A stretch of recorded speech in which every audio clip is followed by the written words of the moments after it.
Along the banks of the River Flame, the pouring rain hadn't given them any grief. Lord Thavenel Wright was at an impasse. His father waited on the eastern bank.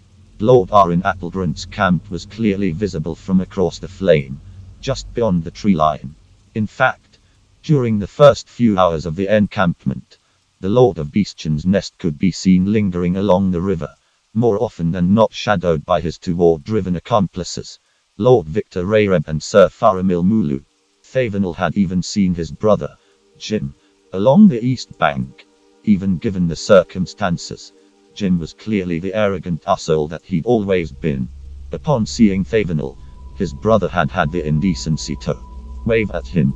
The upcoming monsoon rains would soon render the river completely impassable for many months to come. Lord Wright knew he'd need to act fast. Father had sent multiple envoys to Thavenel's camp, trying to butter what Father called peace. Lord, Wright, all your Lord Father wants, one of the messengers said, is for you to lay down your arms, and hand over your lovely wife. When she is burnt at the stake in front of all of Beestion's Nest, then Lord Appledrant would be more than happy to take you in once more. The messengers before him had uttered, more or less, the same demands. Thavenel was sick of hearing it. Instead of sending the man back with a reply, Lord Wright had taken the envoy to the riverbank, and called out to his father, Lord Arryn. Just moments later, Arryn Appledrant was walking toward the eastern embankment, just adjacent to Thavenel. When Father had seen what was happening, that his son was holding his envoy hostage, he only looked on in silence. The messenger, with his hands bound behind his back, pleaded for forgiveness. Please, Lord Wright, he begged. I was only telling you what he told me. But Thavenel held a firm grip on the back of the man's surcoat. He could have simply turned around and left the poor bloke tied up in a storage tent at the back of the camp. But he was feeling generous. Instead of keeping the man captive, he said to the messenger, I will set you free. Really? He sobbed. Lord Thavenel Wright, in sight of his father, forced the envoy to his knees, who was so confused that he'd finally gone silent. With one more push, the man's head was submerged in the river flame. He then flailed and kicked, but other than the gurgling of his muffled screams and the slight splashes of rain on water, all else was silent. Lord Appledrant and Lord Wright, father and son, locked eyes, as the first kill of their civil war was committed. When the envoy's corpse had ceased all movement, Thavenel simply kicked the body into the river, where it wistfully floated, gently down the stream. Without another sound, Thavenel saw his father turn back into the tree line, and head for his tent. That night went past just as the previous had, but the next morning was one of stratagem. Thavenel had Sir Riedel Sanderin march along the bank, as if to try and find a decent crossing to the south. But Thavenel knew that crossing the river head-on, with the enemy guarding the other side, would be an easy way to lose his army. Sir Riedel's scouting party was just a ploy to let his father's guard down, while the enemy shadowed Sanderin's movements to the south. Thavenel had led Lord Lionel Sharpwine and his cavalry to the north, where they had found a suitable fort nearly 20 miles upstream.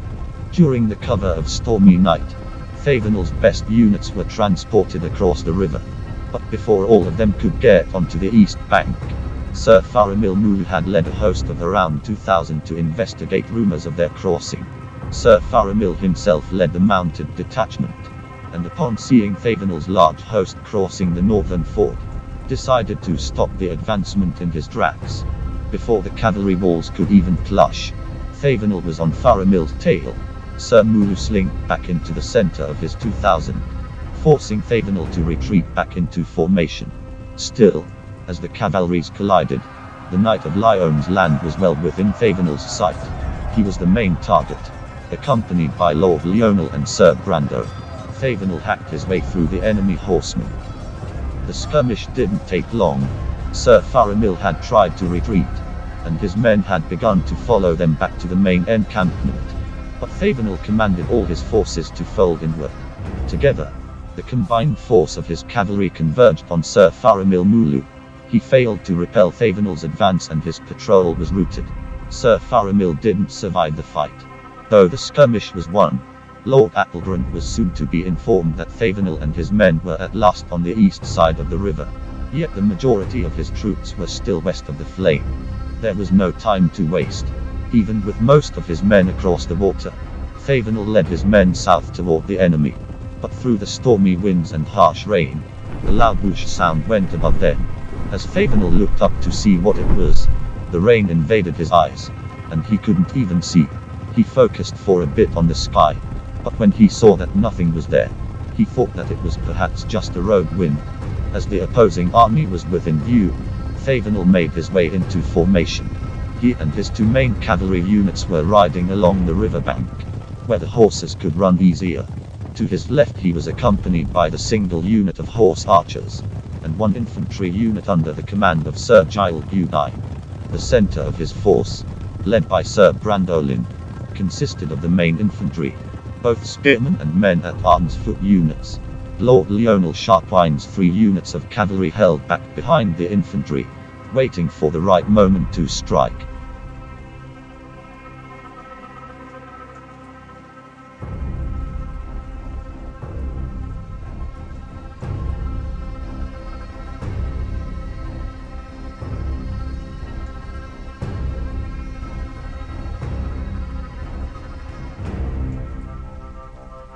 Thavenel made the first move. He led his cavalry units into his father's left flank, the cavalry led by his brother Jim. But before Thav could get there, he beheld an incredible sight. Just in front of the center of his father's forces, a massive creature landed in the field. For a few moments, he couldn't see what it was, through the rain. But as soon as he'd seen the beast's head, he knew. "Griffin," he called. "Archers, move in." Before his offensive line could make contact with the enemy cavalry, the horse archers swept in from behind, hurtling their way straight through the field. They sent a wave of arrows toward the giant griffin, harassing the beast. But that was just about all it had done. As the horse archers passed each unit, one by one, the infantry folded in, and soon enough the whole battlefield was in an uproar. Thavenel would have went straight for the griffin, but he knew a horse would not cooperate against such a massive and formidable opponent. Through the madness, Thavenel could see the spearmen in the center focusing on the griffin, while the swordsmen stuck to the enemy infantry. Thavenel and his cavalry were mowing the enemy horsemen down. Their left flank was being decimated. Before even an hour had passed, Jim must realize that his horsemen were on the verge of collapse, since Lord Victor Rareb's cavalry from the right flank made his way all the way across the field to assist him. That was the signal for Lord Sharpwine. Any moment now, Thavenel thought, as he struck down an enemy whose horse had been downed in the fight. Any moment now, Lord Lionel would quickly maneuver his remaining mounted cavalry units through the now vacant right flank, encircle the enemy, and engage Jim and Victor's cavalry on the left flank from the rear. Just as Lord Lionel Sharpwine passed behind the enemy, there was a deafening roar from the griffin. Thavenel focused on his right side to see if the thing was defeated, but all he saw was the massive beast back away from Sir Brandolin's infantry, trampling some of Father's men. Thav would have chuckled, but he was still within pissing distance to more than a few enemy horsemen. Seeing that Sir Brando's infantry was gaining ground in the center, and Thavenel and Lionel were decimating Jim's cavalry on the left flank, some of Father's infantrymen were wavering. Sir Giles started pushing his infantry toward the enemy's center, pinning them in place. As the centerpiece of Fav's army kept pushing, and Father's griffin was no longer on the battlefield, 3 entire infantry units were falling back. But just as Jim and his cavalry were either all down or fleeing, Thavenel could see on the horizon that Sir Sandorin had crossed the river, and quickly cut the enemy retreat. Thavenel and his cavalry roared in applause at the sight of Sandorin, and seeing that Thebe quickly crushed the fleeing infantry, followed them in attacking Father's center from the rear. Jim was captured by Sir Giles Budine, who quickly escorted him out of the combat. Father was pinned at all sides, but for some reason, he kept fighting. Is he really that stubborn? Thavenel thought.